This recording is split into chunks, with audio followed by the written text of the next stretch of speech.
జై శ్రీరామ్.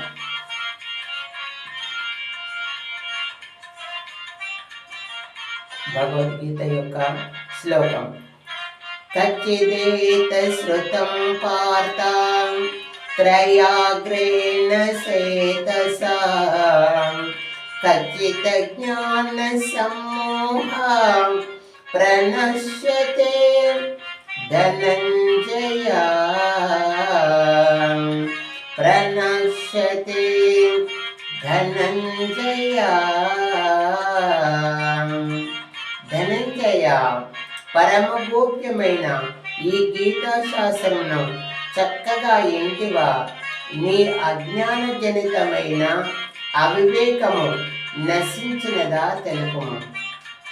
అంటే ఈ భగవద్గీత చక్కగా విని అర్థం చేసుకున్నవా, చేసుకోలేదా, నీకు ఉన్నటువంటి మోహము అంతా, నీ అనుమానం అంతా తీరిందా అనేటటువంటి తాత్పర్యము ఈ శ్లోకంలో చెప్పడం జరిగింది.